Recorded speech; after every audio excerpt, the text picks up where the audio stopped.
إن الحمد لله نحمده ونستعينه ونستغفره ونؤمن به ونتوكل عليه ونعوذ بالله من شرور أنفسنا ومن سيئات أعمالنا من يهده الله فلا مضل له ومن يضلل فلا هادي له أشهد أن لا إله إلا الله وحده لا شريك له وأشهد أن محمدا عبده ورسوله أما بعد فإن خير الحديث كتاب الله وخير الهدي هدي محمد صلى الله عليه وسلم وشر الأمور محدثاتها وكل محدثة بدعة وكل بدعة ضلالة وكل ضلالة في النار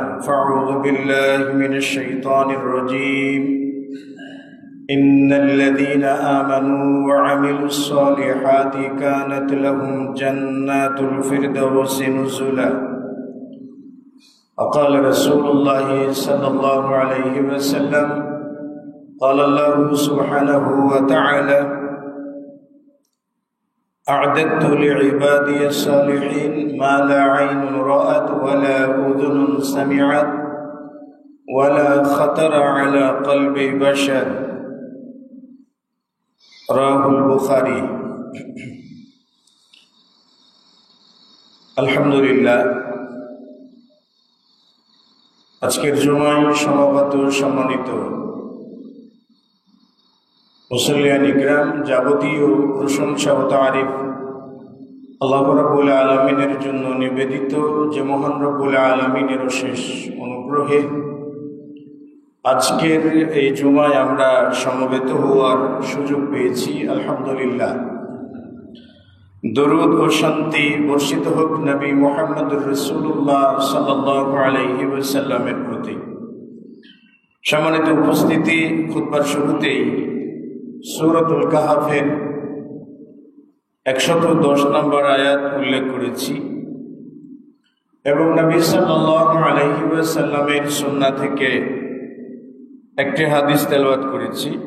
এ দুটোর উপর আজকের সংক্ষিপ্ত খুতবা শেষ করার চেষ্টা করব ইনশাআল্লাহ তাআলা। ওয়া মা তাওফীকি ইল্লা বিল্লাহ আলাইহি তাওয়াক্কালতু ওয়া ইলাইহি উনীব। খুতবার বিষয়বস্তু হলো জান্নাত লাভের সহজ উপায়। আমরা যারা মুসলিম আছি, যারা জুমার দিনে মসজিদে যাই,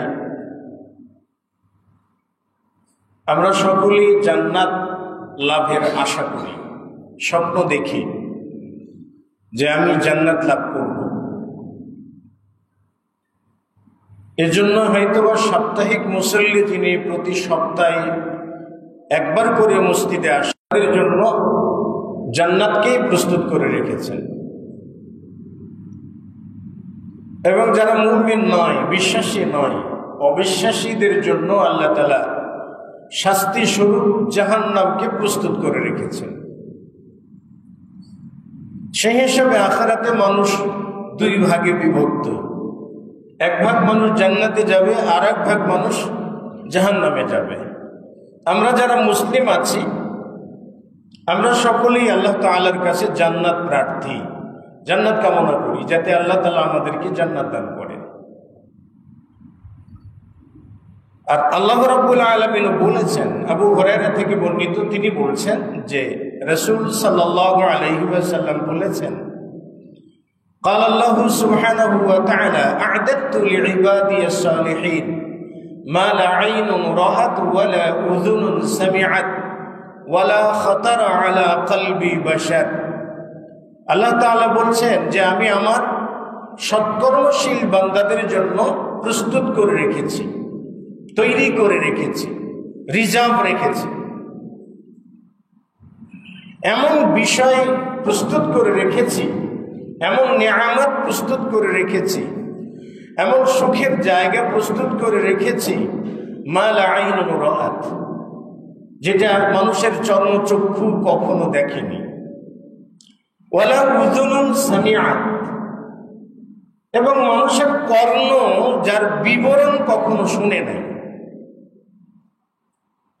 ওয়ালা খাতারা আলা কলবি বাশার, এবং মানুষের কোনো কলব, মানুষের কোনো অন্তর যেটার কল্পনাও করতে পারেনি। তার মানে জান্নাত এমন একটা নিয়ামতপূর্ণ জায়গা যেটা মানুষের কল্পনার বাইরে, ধারণারও বাইরে। বলতে পারেন আমি আপনি আমাদের চক্ষু দিয়ে যত চক্ষু শীতল করা বাড়ি দেখেছি, যত রাজপ্রাসাদ দেখেছি, যত কিছু দেখি না কেন, মাল আইন রাআত, এটার অর্থ হলো হাজারো চোখে দেখা রাজপ্রাসাদ যতই দেখি না কেন, এটা জান্নাতের কোনো ধারণাই আপনাকে দিতে পারে না। কল্পনা যে করি না, এখন যে পরিকল্পনা করে যে বিল্ডিং গুলো হচ্ছে, প্রাসাদগুলো হচ্ছে, কিয়ামতের আগের দিন বলতে পারেন যে পরিকল্পনা করে যে বিল্ডিংটা বা যে প্রাসাদটা তৈরি করা হবে, সেই সর্বশেষ তৈরিকৃত প্রাসাদটাও জান্নাতের কোনো নমুনাই দেখাতে পারবে না। জান্নাত এত নিয়ামতের জায়গা, যেটা আল্লাহ রাব্বুল আলামিন বলছেন আ'দাতু লিইবাদিয়াস সালিহিন, আমি আমার সৎকর্মশীল বান্দাদের জন্য প্রস্তুত করে রেখেছি। তাহলে জান্নাত আল্লাহ তাআলা আমাদের জন্যই রেখেছে, আমাদের জন্যই প্রস্তুত করে রেখেছেন, আমাদেরকে দিবেন বলেই আল্লাহ তাআলা রেডি করে রেখেছেন। কিন্তু আমরা যদি নিতে না পারি, তাহলে দুর্ভাগ্যটা কাদের? জান্নাতের কি দুর্ভাগ্য এটা, নাকি আল্লাহ তাআলার, নাকি আমাদের? আমরা যদি জান্নাতটা নিতে না পারি, কারণ আল্লাহ তাআলা তো আমাদের জন্যই রেডি করে রেখেছেন, প্রস্তুত করে রেখেছেন। আপনারা জানেন যে তিরমিজির বর্ণনায় এসেছে যে সর্বশেষ যে ব্যক্তিটা জান্নাতে প্রবেশ করবে, সে জাহান্নামের ভিতরে জাহান্নাম খাটছে, খাটতে খাটতে হামাগুড়ি দিয়ে জাহান্নামে কিনারায় চাপার চেষ্টা করবে, কিন্তু আসতে পারবে না। কিছু দূরে হেঁটে আসবে, পড়ে যাবে, আবার হেঁটে আসবে, আবার পড়ে যাবে, আবার হেঁটে আসবে, আবার পড়ে যাবে। এভাবে চলতে চলতে চলতে চলতে একটা পর্যায়ে তার অদূরে একটা গাছ আল্লাহ তাআলা উৎপাদন করে দেবেন। এই গাছটা দেখে তার লোভ জন্মেবে যে এই যে জাহান্নামে পুড়তে পুড়তে আমার অবস্থা এত খারাপ, যদি গাছের কাছে যাইতে পারতাম তো মনে হয় আমি শান্তি পাইতাম, এটাই আমার শান্তির জায়গা হইতো। আল্লাহ তাআলার কাছে কামনা করে বলি, ইয়া রাব্বুল আলামিন, হে আল্লাহ, তুমি আমাকে ওই গাছের কাছে আমাকে নিয়ে যাও। আল্লাহ রাব্বুল আলামিন তার কাছ থেকে ওয়াদা নেবেন, এরপরে তুমি কি কিছু চাইবা না? সে ব্যক্তি বলবে, লা ইয়া রাব্বুল আলামিন, আমি তোমার কাছে আর কিছু চাইব না। অতঃপর আল্লাহ তাআলা তাকে সেই গাছটার কাছে এনে দেবেন। এরপরে তার পার্শ্ববর্তী আরেকটা গাছ আল্লাহ তাআলা উৎপাদন করে দেবেন, হিয়া আহসানুম মিন যালিক, যে গাছটা তার থেকেও সুন্দর এবং উত্তম এবং আরো বড়। এ লোকটা আবার বলবে, ইয়া রাব্বুল আলামিন, আমাকে ওই গাছের কাছে নিয়ে যাও। ওয়াদা দিয়েছে, কিন্তু এতটা নিয়ামত দেখতে পাবে যে গাছটা দেখে এতটাই অভিভূত হবে, এতটা আকৃষ্ট হবে যে নিজের প্রতি আর ধৈর্য ধারণ করতে পারবে না। ফলে কি করবে? ওয়াদা খেলাপ করবে। আল্লাহ আমাকে ওই গাছের কাছে নিয়ে যাও। আল্লাহ তাআলা ওই গাছের কাছে নিয়ে যাবেন, আবার ওয়াদা দেবেন সে। এরপরে জান্নাতের দরজার পাশে একটা গাছ উৎপাদন করে দিবেন আল্লাহ তাআলা, সেটা হিয়া আহসানুম মিন যালিক, ইতিপূর্বের সমস্ত গাছ থেকে এটা উত্তম। আমরা জান্নাতের গাছের বিবরণ জানি তো, রাসূল সাল্লাল্লাহু আলাইহি ওয়াসাল্লাম বলছেন, তিরমিজিতে এসেছে, যে ব্যক্তি একবার কি বলে সুবহানাল্লাহি ওয়া বিহামদিহি বা ওয়া বিহামদিহি সুবহানাল্লাহ, যে ব্যক্তি বলে একবার, আল্লাহ তাআলা জান্নাতে তার জন্য একটা গাছ উৎপাদন করে। এমন গাছ, যেই গাছে প্রশিক্ষিত ঘোড়া 100 বছর অতিক্রম করলেও, 100 বছর দৌড়ানি দিলেও এই গাছের পরিধি অতিক্রম করতে পারবে না, একটা গাছের অবস্থায়। আল্লাহ তাআলা ওই জান্নাতের দরজার কাছের যে গাছ, তিনি লোভী হবেন, ওখানে যেতে চাইবেন। তাই সেখানে দিয়ে দেওয়ার পরে যখন এই লোকটা জান্নাতি ব্যক্তিদের নাজ নিয়ামত দেখতে পারবে, আরাম আয়েশ ভোগ বিলাস সবকিছু যখন দেখতে পাবে, তখন সে আল্লাহ তাআলার কাছে চেয়ে বসবে, আল্লাহ তাআলা আমাকে একটু জান্নাতে প্রবেশ করাও না, আমাকে একটু জান্নাত দাও না। আল্লাহ রাব্বুল আলামিন তাকে বলবেন যে সাল, আদম সন্তানের লোভ তো সংবরণ হয় না। সাল, তুমি চাও, কত চাইবা, তোমার চাওয়াটা আগে শেষ হোক, তুমি আগে চাও। আল্লাহ রাব্বুল আলামিন তখন বলবে দৃষ্টি ফিরাও তুমি। এই জান্নাত জাহান্নামী ব্যক্তিটা তখন দৃষ্টি ফিরাবে। আল্লাহ রাব্বুল আলামিন তখন তাকে বলবেন যে তোমার দৃষ্টি যত দূর পর্যন্ত যায়, যত দূর পর্যন্ত তোমার দৃষ্টি শক্তি যাবে, এর দ্বিগুণ জান্নাত তোমাকে দান করলাম। একটা জান্নাত মানে দুনিয়া, দুই দুনিয়ার সমপরিমাণ একটা জান্নাত তোমাকে দান করলাম। তখন এই লোকটা বলে যে ইয়া রাব্বুল আলামিন, আপনি কি আমার সঙ্গে বিদ্রূপ করছেন, তামাশা করছেন, ঠাট্টা বিদ্রূপ করছেন আমার সাথে? আল্লাহ সুবহানাহু ওয়া তাআলা বলবেন, হেসে দিয়ে বলবেন যে না, আমি কারোর সঙ্গে ঠাট্টা বিদ্রূপ করি না। আল্লাহ তাআলা হাসেন, এটা আল্লাহ তাআলার সিফাত। আল্লাহ তাআলা কি করেন? হাসেন। মুহাম্মদ রাসূলুল্লাহ এই বর্ণনাটা বর্ণনা করতে যে তিনি হাসলেন। যে রাবি হাদিসটা বর্ণনা করেছেন তিনি বর্ণনা করতে যে তিনি হাসলেন। হাসার পরে শ্রোতা মণ্ডলীকে বললেন, তোমরা কি জানো যে আমি কেন হাসলাম? তারা জিজ্ঞেস করলো যে আপনি কেন হাসলেন? বলে এই বর্ণনাটা দেওয়ার সময় মুহাম্মদ রাসূলুল্লাহ নিজে হেসেছিলেন এবং তিনি বলছেন যে এই অবস্থায় আল্লাহ তাআলা নিজে হেসেছেন। আল্লাহ তাআলা হাসেন, খুশি হন, আনন্দিত হন। আপনি যদি আল্লাহ তাআলাকে নিরাকার বানিয়ে ফেলেন, যার কোনো আকার অস্তিত্ব নাই, তার হাসিটা কোথায় যাবে বলেন তো? এত সুন্দর মুহূর্তে তার হাসি, হ্যাঁ হাসি কার মতো এটা বলা যায় না। আল্লাহ তাআলা হিসেবে তার যেমন হাসি থাকা দরকার, ঠিক তেমনি কি আছে, তার হাসি আছে, তিনি হাসেন। কিন্তু আল্লাহ তাআলার হাসিটাকে আপনাকে স্বীকার করতে হবে যে আল্লাহ হাসেন। মানে কি? আল্লাহ হাসেন, এটা আল্লাহ তাআলার সিফাত। আল্লাহ রাগ করেন, এটা যদি আপনি বিশ্বাস না করেন তো আপনি ঈমান আনতে পারলেন না। তো লোকটাকে আল্লাহ তাআলা বললেন যে তোমাকে দুই দুনিয়া সমপরিমাণ জান্নাত দান করলাম। লোকটা বলল, ইয়া রাসূলুল্লাহ, আপনি কি আমার সঙ্গে বিদ্রূপ করছেন? আল্লাহ তাআলা বললেন, না, তোমার সঙ্গে বিদ্রূপ করছে না, কারণ বিদ্রূপ করাটা আমার সঙ্গে যায় না, মানায় না, এর জন্য তোমার সঙ্গে আমি বিদ্রূপ করছি না। এরপর আল্লাহ তাআলা বললেন, আমিসলাহু আমিসলাহু আমিসলাহু আমিসলাহু, মানে তুমি যে সাম্রাজ্য পাইলা না, তার আরো 4 গুণ বেশি সাম্রাজ্য তোমাকে দিলাম। মানে 10টা পৃথিবীর সমান যে জান্নাত, এই পুরো সাম্রাজ্য তোমাকে দিলাম। মানে যে ব্যক্তি শেষে জান্নাতে প্রবেশ করলো। আল্লাহ বলছেন, আদাতু লিইবাদিয়াস সালিহিন, জান্নাতটাকে সৎকর্মশীল বান্দাদের জন্য প্রস্তুত করে রেখেছি। তো সেই জান্নাত যদি আমরা নিতে না পারি, আমাদের থেকে বড় কোনো হতভাগা পোড়া কপালার আছে? আল্লাহ বলছেন তো আদাতু লিইবাদিয়াস সালিহিন, সৎকর্মশীল বান্দাদের জন্য প্রস্তুত করে রেখেছি। তা আমরা যে জান্নাতে প্রবেশ করব, মসজিদে আসবো না, ইবাদত করব না, এমনিতে কি জান্নাতে প্রবেশ করব? রমজান আসলে মুসল্লি জমা হয়, রমজান পর মুসল্লি হারিয়ে যায়, তাহলে কি জান্নাত পাওয়া যাবে? আল্লাহ রাব্বুল আলামিন যখন জান্নাতকে সৃষ্টি করলেন, সৃষ্টি করার পর আল্লাহ সুবহানাহু ওয়া তাআলা জিবরাইলকে বললেন যে জিবরাইল যাও তো একটু ফানদুর ইলাইহা। এই জান্নাত তৈরি করার পর বললেন তুমি জান্নাতের দিকে যাও, একটু জান্নাত দেখো তো কেমন হয়েছে। ওয়ালি আহলিহা, তার হকদার যারা আছে, জান্নাতের হকদারদের জন্য এটা উপযুক্ত জায়গা কিনা, একটু দেখে আসো না। জিবরিল আলাইহিস সালাতু ওয়াস সালাম যে জান্নাত দেখবেন, দেখার পরে আল্লাহ তাআলার কাছে বলবেন, ইয়া রাব্বাল আলামিন, জান্নাতটা এতটা নিয়ামতের জায়গা, যদি কোনো মানুষের বিবরণ শোনে তাহলে কোনো মানুষই তো জাহান্নামে প্রবেশ থেকে মুক্ত থাকবে না, সবাই জান্নাতে যাবে। তারপর আল্লাহ তাআলা কি করলেন জানেন? হুফফাতিল জান্নাহ, মানে হুফফাতিল জান্নাত, পুরো জান্নাতটাকে আল্লাহ তাআলা বিল মাকারিহ, কষ্টদায়ক বস্তু দিয়ে ঢেকে দিলেন।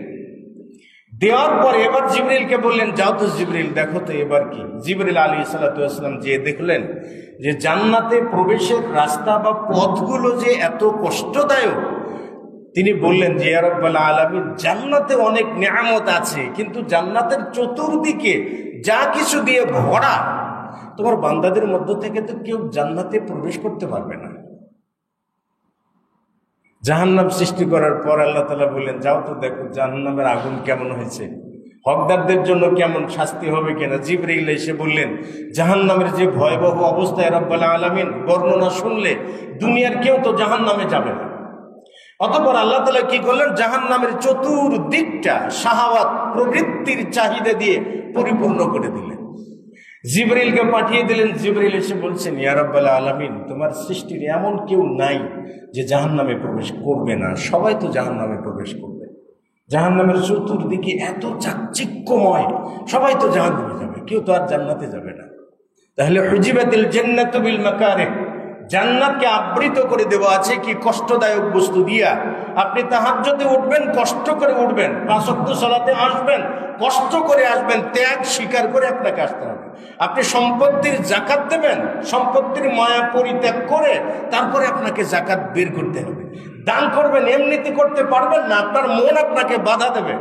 রমজান মাসে সিয়াম পালন করবেন, আপনার মন আপনাকে বাধা দেবে। সম্পূর্ণ বাধা টপকে যে আপনাকে সেই ইবাদতগুলো করতে হবে, তারপরে আপনি জান্নাত পাবেন। তো জান্নাতটা আল্লাহ তাআলা প্রস্তুত করে রেখেছেন ঈমানদার ব্যক্তিদের জন্য।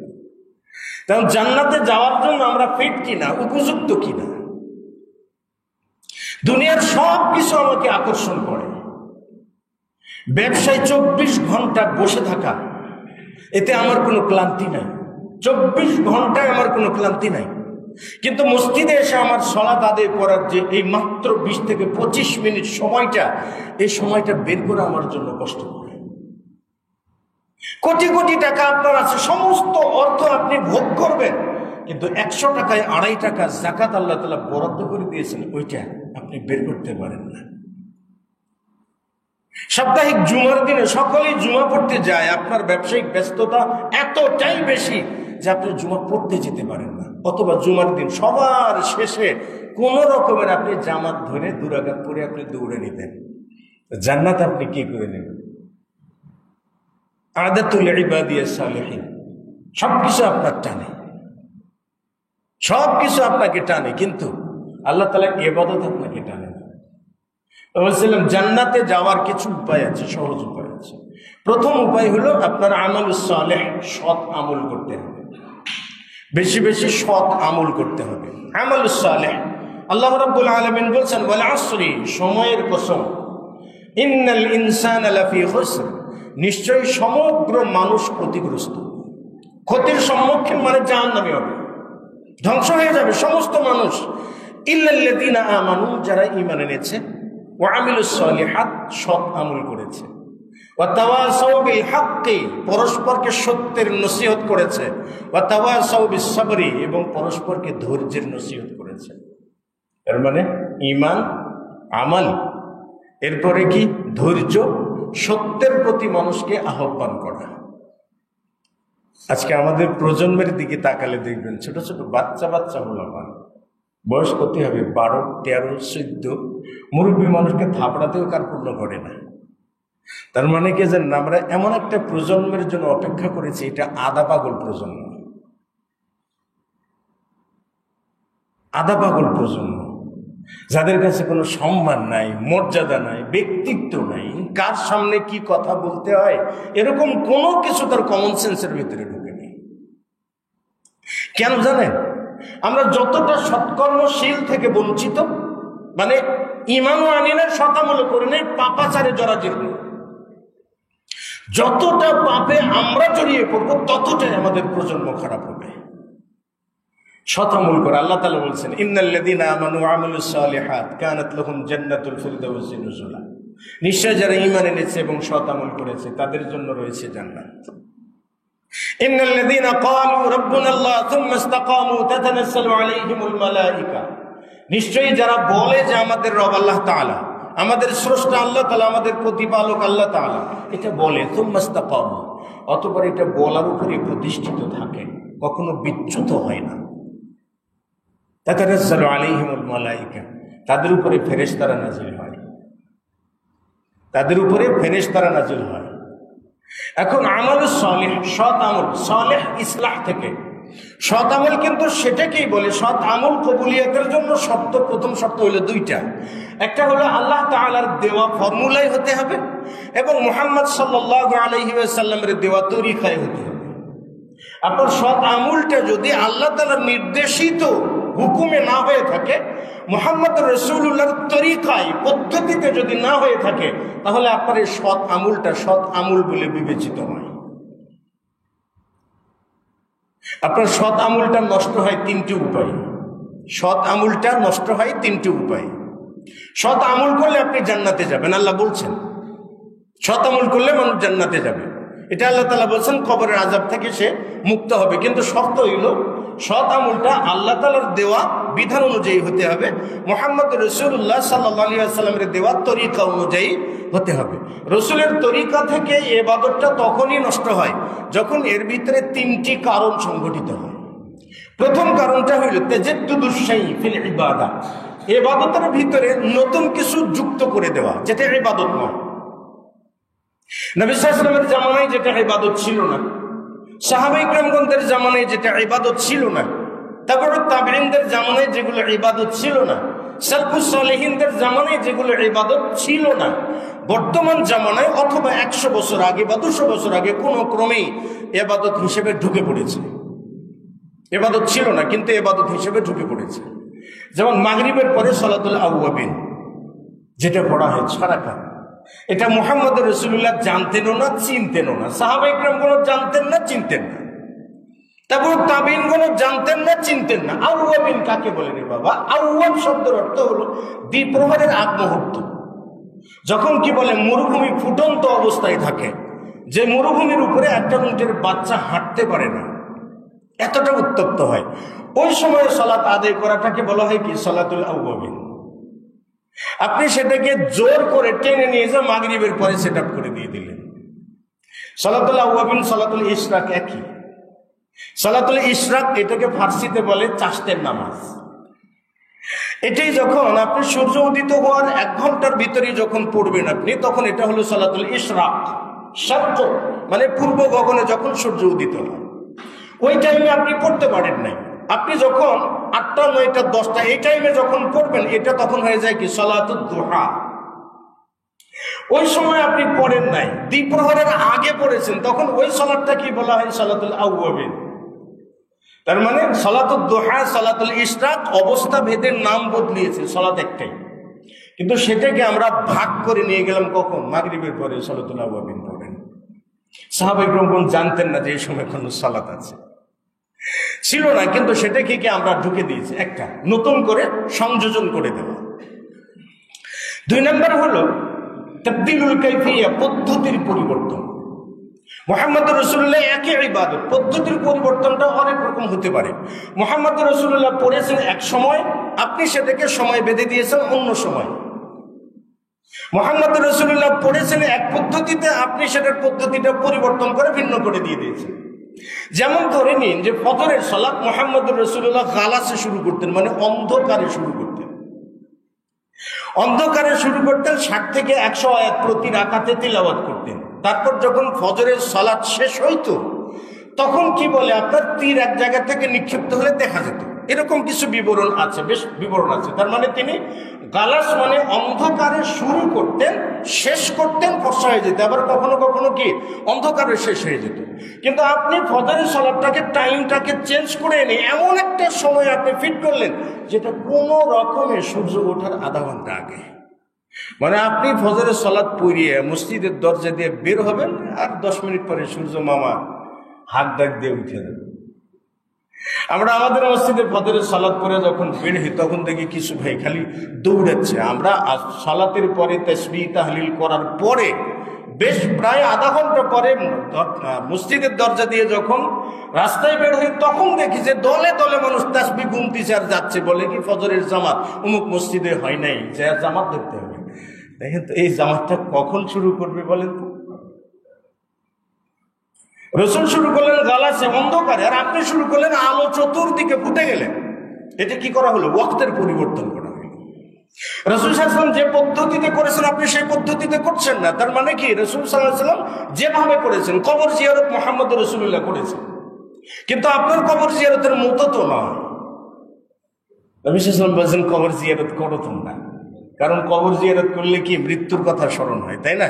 কিন্তু আপনি কবর জিয়ারত করেন কি ভিন্নভাবে। রাসূল সাল্লাল্লাহু আলাইহি ওয়াসাল্লাম কবর জিয়ারত করতে যে সকলকে বলতেন ইস্তাঈযু বিল্লাহি মিন আযাবিল কবর, আলাদা আলাদাভাবে সকলেই দোয়া করতেন।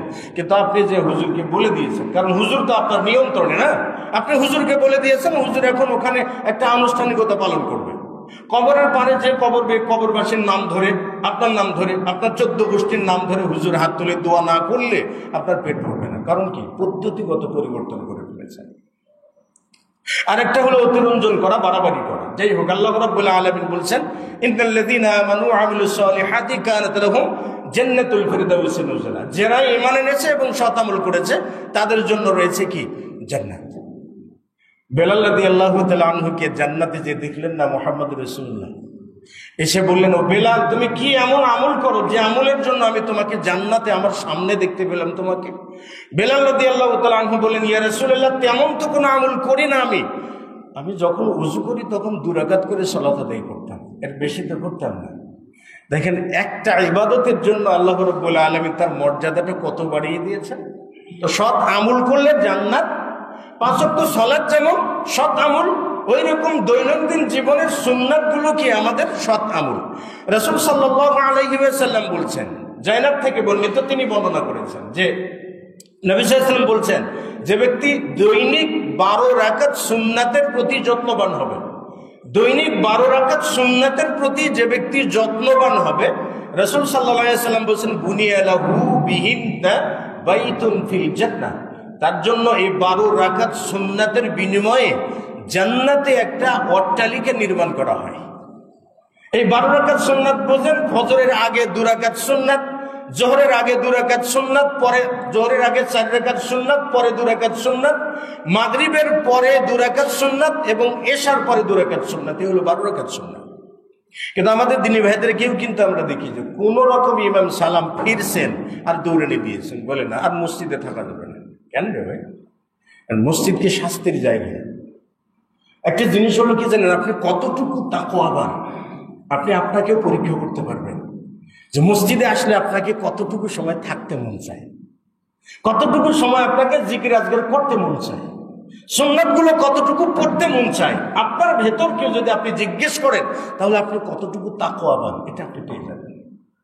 যদি এসে দেখেন আপনি সহিহ আকীদা নিয়েছেন আলহামদুলিল্লাহ, কিন্তু যদি আপনি দেখেন মসজিদে এসে আপনার মন বসে না, সালাতে দাঁড়িয়ে যদি মনে হয় সালাত কখন শেষ হয় না, সালাত শেষের পরে বলে সুন্নাত পড়ার দরকার নেই, পরে পড়বেন, এই বলে আপনি চলে যাচ্ছেন, ভাববেন যে আপনি তাকওয়ার জায়গাতে আপনি ফেল। আদাতুল ইবাদিয়াস সালিহিন, সৎকর্মশীল বান্দাদের জন্য আমি এই জান্নাতটাকে প্রস্তুত করে রেখেছি। রাসূল সাল্লাল্লাহু আলাইহি সাল্লামের কাছে এক ব্যক্তি এসে বললেন, ইয়া রাসূলুল্লাহ, দুল্লানি আলা আমালিন ইযা আমিলতুহু দাখালতুল জান্নাহ। ইয়া রাসূলুল্লাহ, কিছু আমলের কথা বলুন যে আমলগুলো করলে আমি জান্নাতে যেতে পারবো। ক্বালা রাসূলুল্লাহ, তা'বুদুল্লাহ ওয়া লা তুশরিকু বিহি শাই, আল্লাহর ইবাদত করো এবং ইবাদতের ক্ষেত্রে কাউকে শরীক করো না, অংশীদারিত্ব করো না, ইবাদতটা একমাত্র আল্লাহর জন্য রেখে দাও, একমাত্র আল্লাহ তাআলার ইবাদত করে। ইবাদত কাকে বলে? ইবাদত আল্লাহ রাব্বুল আলামিনের নির্দেশ মেনে চলা, আল্লাহ যে নির্দেশগুলো দিয়েছেন সেই নির্দেশগুলোর বাস্তবায়ন করা, যে নিষেধাজ্ঞাগুলো দিয়েছেন সেই নিষেধাজ্ঞামূলক কাজগুলো পরিত্যাগ করা।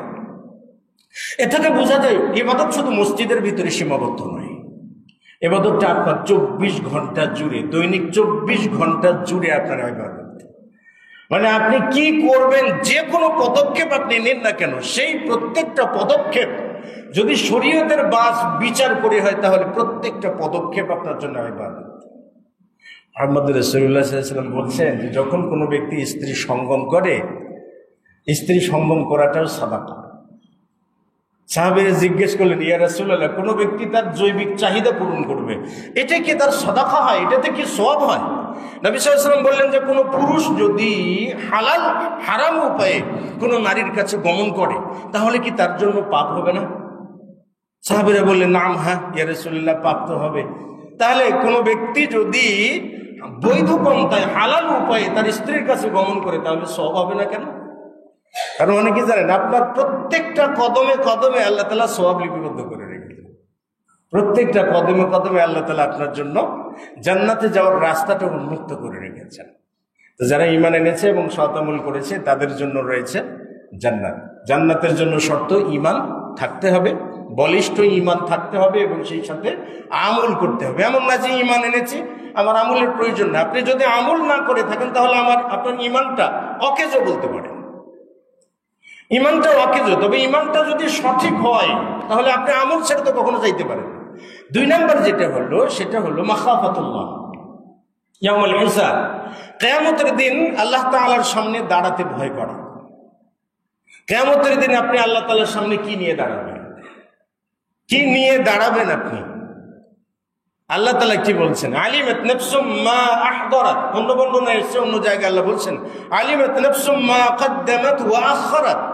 মানুষ জানতে পারবে যা সে কদ্দামাত অগ্রে পাঠিয়েছে, মানে মরার আগে কি আমলগুলো আল্লাহ তাআলার কাছে পাঠিয়েছে, এটা তাকে দেখানো হবে, সে জানতে পারবে। ওমা আখখারাত, মৃত্যুর পর তার কি প্রজন্ম সে রেখে এসেছে, সেই প্রজন্ম তার জন্য সদকায়ে জারিয়া কিনা, এমন কোন কাজ রেখে এসেছে কিনা যেটা তার জন্য সদকায়ে জারিয়া অথবা পাপের জন্য জারিয়া, সেটা সে আলিমাত নাফসুম মা কদ্দামাত ওয়া আখখারাত। একটাবার ভেবে দেখুন তো আপনার প্রজন্মটাকে আপনি কিভাবে সাজিয়েছেন, প্রজন্মটাকে আপনার কিভাবে সাজিয়েছেন। কারণ আপনার প্রজন্ম, আপনার সন্তানের জন্য মাদ্রাসা, দ্বীনি শিক্ষা আপনার সন্তানের জন্য পারফেক্ট না, উপযুক্ত না। আপনার সন্তানকে পড়ানোর জন্য আপনার আধুনিক শিক্ষায় শিক্ষিত করাটা প্রয়োজন। আধুনিক শিক্ষার জন্ম থেকে ভাই ব্রিটিশরা গেছে, কিন্তু তাদের শিক্ষা ব্যবস্থা এখনো যায় না। শিক্ষা ব্যবস্থাটা কি দেখেন, এই যে বর্তমানে কি বলে আপনার ওই যে নারী সংস্কার বিষয়ক কমিশন আছে, এই কমিশনের রিপোর্ট পড়েছেন, প্রতিবেদন পড়েছেন, আপনারা পড়েন না, ওই প্রতিবেদনটা পড়ে দেখবেন। এই প্রতিবেদনে উল্লেখ করা আছে 41 থেকে 45 পৃষ্ঠা পর্যন্ত যদি পড়ে দেখেন, সেখানে একটা কথা 41 পৃষ্ঠাতে বলা আছে যে যারা যৌনকর্মী তাদেরকে শ্রমিকের মর্যাদা দিতে হবে। তার মানে কি জানেন, শয়তানি কত দূর পর্যন্ত পৌঁছে গেছে। তার মানে কি জানেন, তারা যদি শ্রমিক হয়, তাহলে একজন মানুষ যদি একটা গার্মেন্টস ফ্যাক্টরি করেন, সেখানে যদি 200 জন 2000 জন নারী শ্রমিক থাকেন, তিনি দিনের বেলায় তাদের কিনে কাপড় বানাবেন, আর রাতের বেলায় তিনি চামড়ার ব্যবসা করে তিনি ইন্ডাস্ট্রিটাকে বড় করবেন। এটার আপনি বৈধতা দিচ্ছেন। ওদেরকে নারী বলে কেন জানেন? পশ্চিমা শিক্ষায় ওদের উপরে ভর করেছে। ওরা বলছেন নারী পুরুষ সমান কেন হবে না, পৈতৃক সম্পত্তিতে সমান হইতে হবে। সেটা তো এসে আবার এসে কি আপনার পর্নোগ্রাফিতে এসে শর্ত দিয়েছে, বাল্য পর্নোগ্রাফি শর্ত দিয়েছে। আর একটা হলো কি বলে আপনার অনিচ্ছাকৃত। তার মানে হলো অনিচ্ছাকৃত জোরপূর্বক কাউকে যদি পর্ণ ছবি বানানো হয়, এটা নিষিদ্ধ। কিন্তু স্বেচ্ছায় যদি কোনো স্বামী স্ত্রী পর্ণ ছবি বানায়, এটা নিষিদ্ধ নয়। স্বেচ্ছায় যদি বাবা মেয়ে নাতি পুতি সকলকেই নিয়ে যদি স্বেচ্ছায় পর্নোগ্রাফি দেখে, এটা অপরাধ নয়। এটা হলো এই কমিশন। আপনি তাদেরকে নারী বলতে পারেন, অথচ ডক্টর মোহাম্মদ ইউনূস কিন্তু তাদেরকে নির্বাচিত করেছেন হায়ার শিক্ষিত বলে। সর্বোচ্চ বলতে পারেন যে শিক্ষিত বলেই তাদের কিন্তু নির্বাচিত করেছে। আবার কি উল্লেখ করেছে জানেন? যদি কোনো স্বামী তার স্ত্রীকে স্বেচ্ছায় নয় জোরপূর্বক সঙ্গম করে কোনো স্ত্রীর সঙ্গে, তাহলে স্বামীকে ধর্ষক হিসাবে চিহ্নিত করতে হবে, তাকে শাস্তির আওতায় আনতে হবে। তার মানে স্বামী যে স্ত্রীকে জোরপূর্বক ধর্ষণ করছে কিনা, জোরপূর্বক সঙ্গম করছে কিনা, তো ওই জায়গায় কি সিসি ক্যামেরা বসাবে এই কমিশনগুলা? তো তার সবকিছু প্রকাশ করবার জন্য কি ওর বেডরুমে সিসি ক্যামেরা আছে? বলেন দেখি। যেই যৌনগ্রহণ কর্মীদেরকে ওরা কি বলে আপনার এই শ্রমিক হিসাবে উপাধি দিতে চাচ্ছে, তাহলে এদেরকে শ্রমিক বানিয়ে ওই জায়গায় পাঠিয়ে দেওয়া হোক। এই কমিশনের যারা সদস্য তাহলে টের পাবে যে হ্যাঁ, নারীত্ব কি জিনিস। বলতে চাচ্ছিলাম, নারীত্ব নাই কেন জানেন? ইসলামী শিক্ষা তার ভিতরে নেই। আলিমাত নাফসুম মা কদ্দামাত ওয়া আখখারাত, মানুষ জানতে পারবে অগ্রে কি পাঠিয়েছে, মানে মৃত্যুর আগে কি কি আমল করেছে সেটাও জানতে পারবে, মৃত্যুর পরে কি কি পাঠিয়েছে।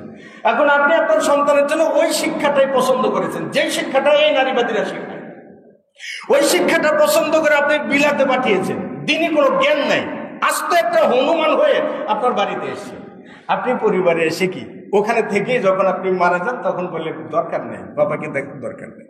বাখারাতুল্লাহ, আল্লাহর সামনে কি নিয়ে দাঁড়াবেন সেদিন তো জানতে পারবেন। অতীত বর্তমান সবকিছু আপনি জানতে পারবেন, সব আমল নামা আপনার সামনে আসবে।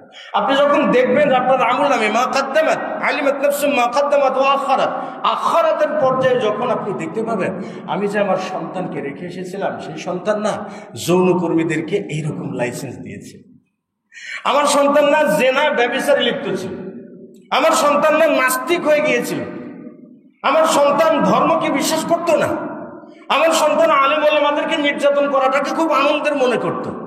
আমার সন্তান সমাজকে বদলাতে যে অশ্লীলে ভরপুর করে দিয়েছে, এই সবগুলো আপনি দেখতে পারবেন। আপনি জান্নাতে যাবেন কেমনে করে বলেন? মাখাফাতুল্লাহ, আল্লাহর সামনে দাঁড়াতে ভয় করে।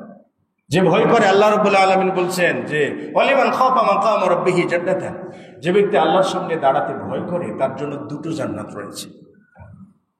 ভয়টা কি? আল্লাহর সামনে দাঁড়াতে ভয় করাটা কি? আল্লাহ রাব্বুল আলামিন বলছেন ওয়া আম্মা মান খাফা মাকাম রাব্বিহি ওয়া নাহা আন-নাফসা আনিল হাওয়া, যে ব্যক্তি আল্লাহর সামনে দাঁড়াতে ভয় করে এবং কুপ্রবৃত্তি থেকে নিজেকে বাঁচিয়ে রাখে, দুটো জিনিস উল্লেখ করেছেন। ফাইনাল জান্নাতা হিয়াল মাওয়া, নিশ্চয়ই জান্নাত তার আশ্রয়স্থল, কেন্দ্র তার জান্নাত। দুটো বিষয় বলছেন। আম্মা মান খাফা মাকাম রাব্বি, যে আল্লাহর সামনে দাঁড়াতে ভয় করে। সারা জীবন তো আমল করলাম না, 70 বছর হায়াত পেয়েছি, কিছুই করলাম না, সব পুরো বয়সটা আমার অতিবাহিত হয়ে গেল, কিচ্ছু করতে পারলাম না। আল্লাহর সামনে আমি কি নিয়ে দাঁড়াবো? আল্লাহর ভয়টা কি? ওয়ানাহান নাফসা আনিল হাওয়া, নিজের মনটাকে কুপ্রবৃত্তি মানে মনের খারাপ চাওয়া থেকে বিরত রাখে। খারাপ চাওয়াটা কি? নারীর দেহ আপনার কাছে চাকচিক্যময় মনে হয়, এই জন্য আপনাকে দেখতে মন চায়, আপনি অবৈধভাবে দেখছেন। গান বাজনা বাদ্যযন্ত্র অত্যন্ত চাকচিক্যময় মনে হয়, এই জন্য আপনি গান বাজনা বাদ্যযন্ত্রের ভিতরে সবসময় ডুবিয়েছিলেন। সুদ খেতে হঠাৎ করে অনেক টাকার মালিক হওয়া যায়, আপনার এই সুদ আপনাকে আকৃষ্ট করেছে। একবার ঘুষ খেলে আপনি আমেরিকায় একটা বাসা করতে পারবেন, সেই জন্য আপনি মোটা টাকার ঘুষ খেয়েছেন। শেয়ার বাজার কেলেঙ্কারি করলে আপনি কোটি কোটি টাকা লাভ করতে পারবেন, এই জন্য আপনি শেয়ার বাজার কেলেঙ্কারি করেছেন, কোটি কোটি টাকা হাত সাফাই করে পাচার করে দিয়েছেন। এগুলো আপনার টেনেছে, আপনার মন টেনেছে, আর মনের টানের সাথে সাই দিয়ে আপনি করেছেন। আপনার মন তো টানতেই পারে, টানতে পারে না, অবৈধ চাওয়া টানতেই পারে আপনাকে। যুগিনা লিন্নাসি হুব্বু শাহাওয়াতি মিনান নিসাই ওয়াল বানিন, মানুষের জন্য চাকচিক্যময় করে দেওয়া হয়েছে প্রবৃত্তির অনুসরণ করাটা, চাকচিক্যময় করে দেওয়া হয়েছে। সম্পদের লোভ লালসা মানুষের কাছে আকর্ষণ করে দেওয়া হয়েছে, কিন্তু সেই আকর্ষণ থেকে আপনি ফেরত এসে আল্লাহর ভয়ে সবগুলো পরিত্যাগ করতে পারছেন কিনা, এটাকে বলে আল্লাহর ভয় করা, এটাকে বলে আল্লাহর ভয় করা। রাসূল সাল্লাল্লাহু আলাইহি ওয়াসাল্লাম বলেছেন সাবআতুন ইউযিল্লুহুমুল্লাহু ফি যিল্লি, কিয়ামতের দিন আল্লাহ তাআলা 7 শ্রেণীর মানুষকে আরশের ছায়ার নিচে জায়গা দান করবেন, আরশের নিচে জায়গা দান করবেন, যেদিন কোনো ছায়া থাকবে না। 7 শ্রেণীর মানুষকে আল্লাহ তাআলা আরশের নিচে ছায়া দান করবেন। তার মধ্যে এক শ্রেণীর মানুষ হলো ওয়া রাজুলুন দাআতুহু ইমরাআতুন যাতু মানসাবিন ওয়া জামাল, ওই পুরুষ, যে পুরুষকে একজন সুন্দরী বংশধারিণী মহিলা ডাকে জৈবিক চাহিদা পূরণ করবার জন্য, কাম হিয়ার, আসো, তাই না? একজন মহিলার ডাকে তাকে জৈবিক চাহিদা পূরণ করবার জন্য, অবৈধ কাজ করবার জন্য। ওই লোকটা কি বলে জানেন? ইন্নী আখাফুল্লাহ, আমি আল্লাহকে ভয় করি, তোমার ডাকে সাড়া দিতে পারি না। আমি আল্লাহর ভয় এইটা, যে আল্লাহর ভয় আমার ভিতরে জেগেছে, একজন মহিলার আহ্বানকে পরিত্যাগ করে আমি আল্লাহ তাআলার ভয়ের উপরে প্রতিষ্ঠিত থাকলাম। এটা মাখাফাতুল্লাহ, আল্লাহর সামনে দাঁড়াতে ভয় করে, তার জন্য রয়েছে জান্নাত। ভয় আপনি কেমনে করেন? রাসূল সাল্লাল্লাহু আলাইহি ওয়াসাল্লাম বলছেন যে মান খাফা, যে ব্যক্তি আল্লাহকে ভয় করে, আদলাজা, আদলাজা মানে হলো পণ্য কিনবার জন্য সকালে বেরিয়ে পড়া। ধরে নিন যে আপনাদের কি বলে, আপনার এই চাঁদপুরের যে পাইকারি বিক্রয়ের যে জায়গা যেটা আছে আর কি, কেন্দ্র যেটা আছে, যে কোনো পণ্য হয়তো কেনা বেচা হয় সেখানে।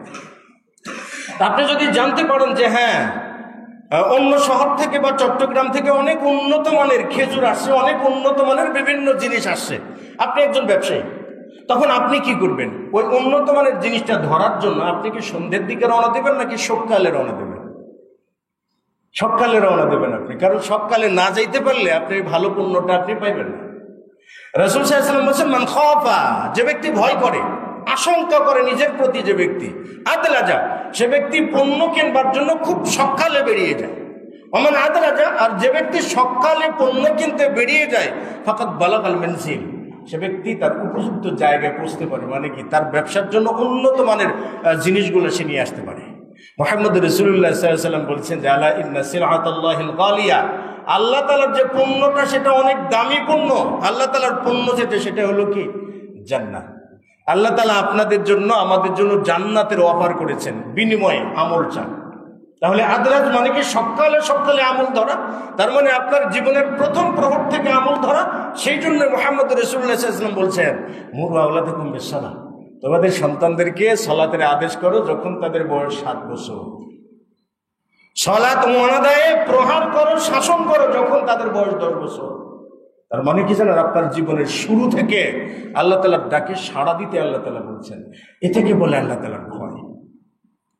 আপনি দুনিয়ার অপরাধে জড়িয়ে আছেন, ইবাদতের সময় নাই, মসজিদে আসার সময় নাই, বলে যাব আজ করি, কাল করি, সেই করি, ও করি, এরকম করতে আছেন।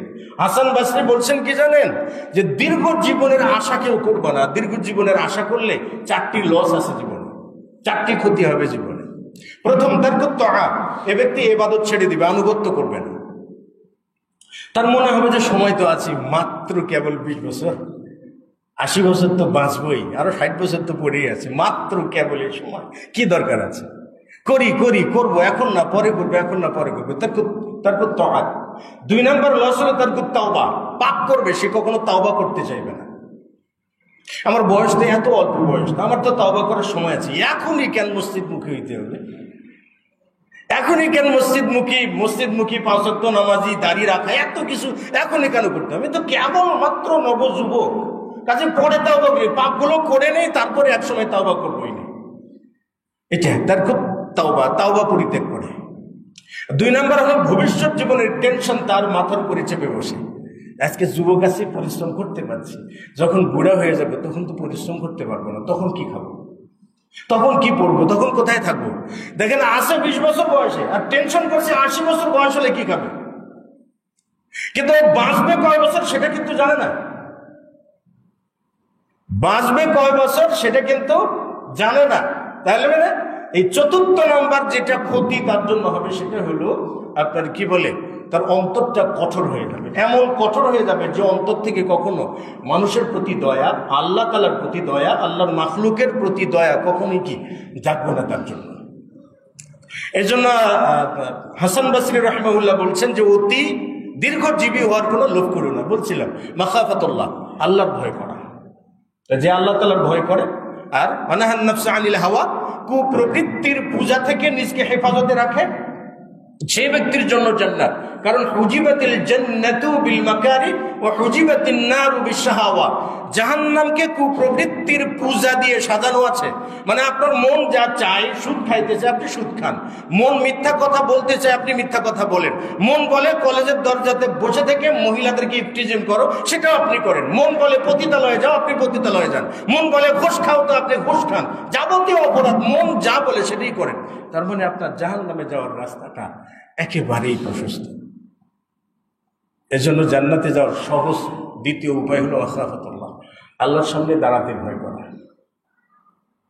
3 নম্বর বিরুল ওয়ালিদাইন, পিতামাতার প্রতি সদাচরণ করা, পিতামাতার প্রতি সদাচরণ করা। আজকে খুব খারাপ লাগে জানেন, কখনো কখনো দেখা যায় যে সামাজিক যোগাযোগ মাধ্যম যেগুলোতে কতগুলো ভিডিও আসে, যে শুধুমাত্র সম্পত্তির জন্য কয়েক ভাই মিলে বাবাকে মেরে রক্তাক্ত করছে, বাবাকে খুন করছে। শুধু বৃদ্ধাশ্রমে রাখা নয়, বাবাকে খুন করছে। আবার এমনও রেকর্ড আছে যে বাবাকে এক ঘরে বন্দি করে রেখে মাসের পর মাস রেখেছে, যাতে নীরবে সে মৃত্যুর মুখে পতিত হয়। রে আজকে আমরা তো বলি যে আধুনিক সোসাইটিতে বাস করি, আমাদের সন্তানরা সব থেকে বেশি ম্যাচুয়েট, আমরা বলি না এটা, সব থেকে বেশি ম্যাচুয়েট এখন আধুনিক যুগের ফলাফল। তারা মঙ্গল গ্রহ পর্যন্ত যাত্রা করতে পারে, কিন্তু বাবার মনের কষ্ট পর্যন্ত যে পলাটা বুঝতে পারে না, ও মঙ্গল গ্রহ দিয়ে কোন ছাতা করবে বলেন তো দেখি? যে তার বাবার মনের কষ্টটা অনুভব করতে পারে না, সে ব্যক্তি মঙ্গল গ্রহে যে কি করবে? কারণ মঙ্গল গ্রহতে এর জন্য অপরাধী হয়ে যাবে না। মুহাম্মদ রাসূলুল্লাহ সাল্লাল্লাহু আলাইহি ওয়াসাল্লাম কি বলছেন? আল্লাহ তাআলা কি বলছেন? লা তাকুল লাহুমা উফিন ওয়া লা তানহারহুমা ওয়া কুল লাহুমা কাওলান কারীমা। তাদেরকে ধমক দিয়ে কথা বলো না, সম্মানজনক কথা বলো তাদেরকে।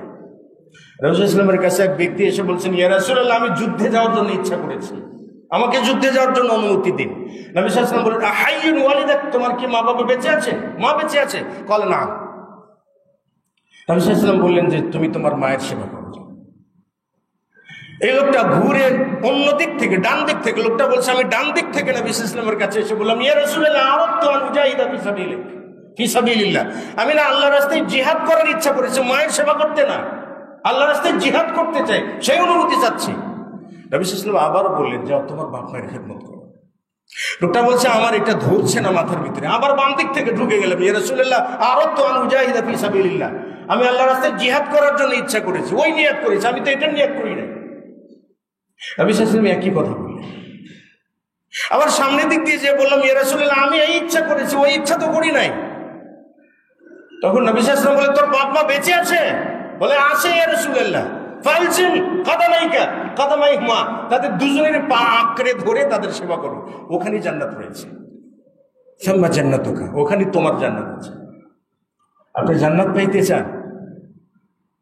কপালে আপনি কি বলে 1000 বার সালাত আদায় করে দাগ করেন, কিন্তু আপনার বাবার খোরাক রুজি আপনার ঘরে হয় না, আপনি যেন ওই স্বপ্নটা কখনো দেখেন না যে আপনি জান্নাতে যাইবেন। মুহাম্মদ রাসূলুল্লাহ সাল্লাল্লাহু আলাইহি ওয়াসাল্লাম বলছেন যে আমাকে দেখানো, লাকাদ রাআনি ফিল মানামি, একটা রাত্রিতে আমাকে স্বপ্নে দেখানো। কি দেখলাম স্বপ্নে? যে আমি স্বপ্নে জান্নাতে প্রবেশ করেছি, স্বপ্নে জান্নাতেই প্রবেশ করেছি। জান্নাতে প্রবেশ করার পরে আমি আমার সামনে থেকে দেখতে পাচ্ছি যে সামি'তু কিরাআতুল কুরআন, সামনের দিক থেকে তেলাওয়াত, কোরআন তেলাওয়াতের আওয়াজ শুনতে পাচ্ছিলাম। কে যেন জান্নাতের ভিতরে আমার আগে যে কোরআন তেলাওয়াত করছে। আমি জিবরাইলকে জিজ্ঞেস করলাম যে মান হাযার রাজুল, এই লোকটা কে যে জান্নাতে যে কোরআন তেলাওয়াত করছে, আমি তার কোরআন তেলাওয়াতটা শ্রবণ করছি, এই লোকটা কে? তখন জিবরাইল আলাইহিস সালাতু ওয়াস সালাম বললেন, ইয়া রাসূলুল্লাহ সাহিবু হারিসা ইবনে নু'মান, আপনার সাহাবী হারিস বিন নু'মান, তিনি জান্নাতে কোরআন তেলাওয়াত করছেন। আপনার সাহাবী, আপনি চেনেন না?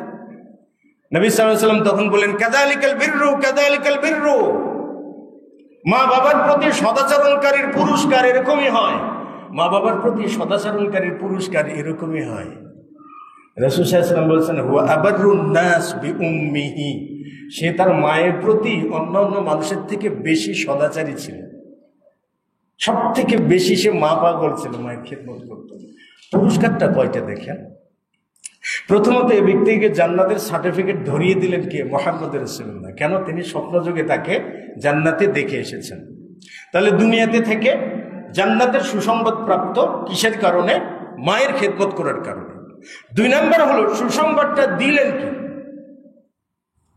মুহাম্মদ রাসূলুল্লাহ সাল্লাল্লাহু আলাইহি ওয়াসাল্লাম, যার দেওয়া সুসংবাদ কখনো বিফলে যাওয়ার মতো নয়। 3 নম্বর ফজিলত হলো আল্লাহ তাআলা তাকে, রাসূল সাল্লাল্লাহু আলাইহি ওয়াসাল্লাম তাকে সামনে দেখলেন, তারও সামনে দেখলেন। কেন জানেন? এই ফজিলতের হকদার মুহাম্মদ রাসূলুল্লাহ হইতে পারেননি। কেন জানেন?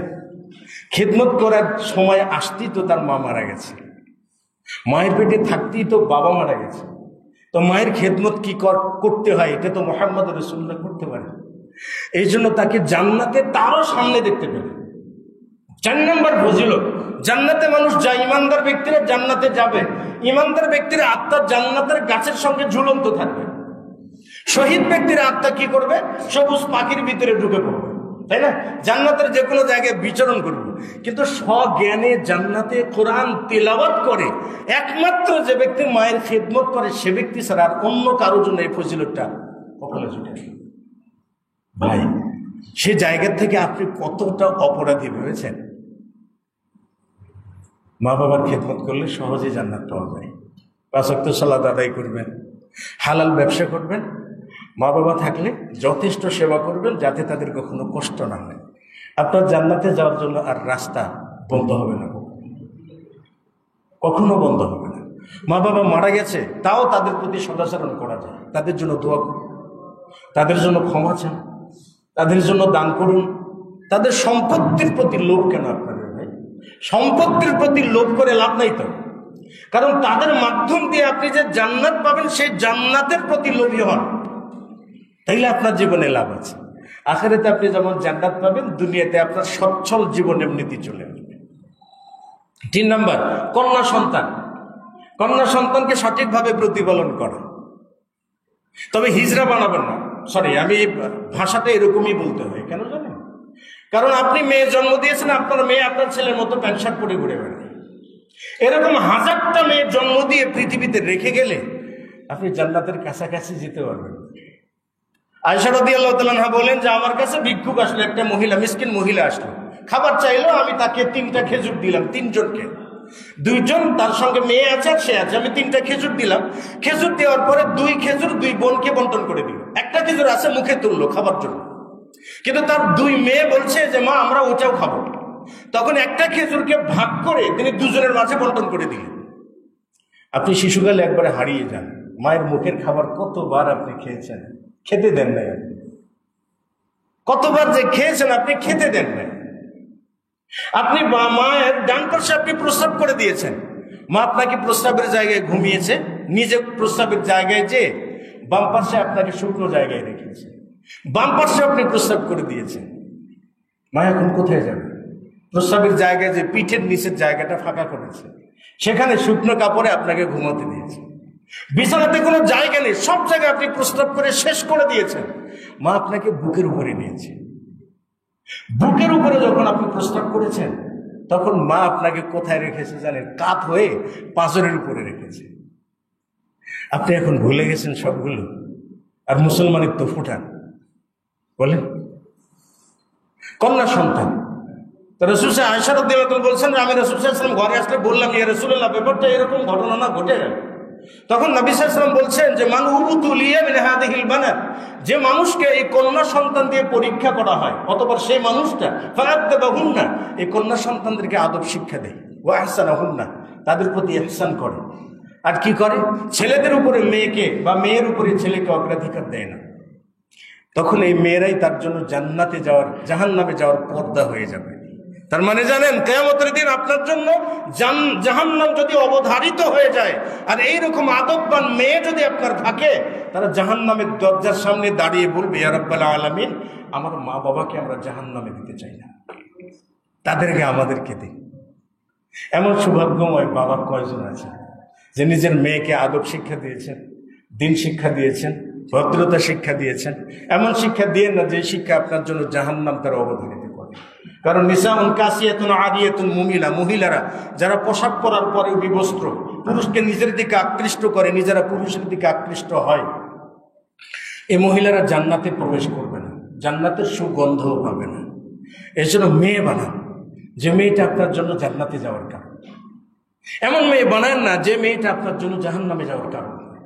জান্নাতে যাওয়ার সহজ উপায় আছে, মানুষকে সাহায্য করা। আল্লাহু ফি আউনিল আবদি মা কানা আল আবদু ফি আউনি আখিহি, আল্লাহ সর্বদা মানুষের সাহায্যের ভিতরে থাকে যতক্ষণ মানুষ অন্য কোনো মুসলিম ভাইকে সাহায্য করে। আল্লাহ তাআলা কিয়ামতের দিন এক ব্যক্তিকে ডেকে বলবেন যে তোমার কি কোনো সৎ আমল আছে? হাল মিন আমালিন সালিহ, তোমার কি কোনো সৎ আমল আছে? লোকটি বলবে লা ইয়া রাব্বাল আলামিন, না তো আমার কোনো সৎ আমল নাই। কয়েকবার জিজ্ঞেস করার পর তখন লোকটা বলবে, ইয়া রাব্বাল আলামিন, হ্যাঁ, আমি একজন মানুষকে, আমার একজন পার্সোনাল সেক্রেটারি রেখেছিলাম, আর মানুষকে ঋণ দিয়ে বেড়াতো। সে যখন ঋণ নেওয়ার পালা আসতো, তখন আমি মানুষকে, যারা ঋণ দিতে পারতো না তাদের প্রতি শক্তি প্রয়োগ করতাম না, জবরদস্তি করতাম না। যারা দিতে পারতো তাদের থেকে নিতাম, যারা দিতে পারতো না তাদেরকে মাফ করে দিতাম। আল্লাহ তাআলা কিয়ামতের দিন বলবে, তুমি যেমন হকদার বান্দাকে তুমি কি করেছো? আমার বান্দাদেরকে মাফ করে দিয়েছে, আজকে তোমার সমস্ত গুনাহ আমি মাফ করে দিলাম। এজন্য মানুষকে সাহায্য করলেও জান্নাতে যেতে পারবেন, ঋণ মওকুফ করলেও জান্নাতে যাওয়া যাবে। তবে জান্নাতে যাওয়ার যে সহজ উপায়গুলো আছে আমরা মেনে চলার চেষ্টা করি। আল্লাহ তাআলা তৌফিক দান করুন। আল্লাহুম্মা আমিন। আখির দাওয়ানা।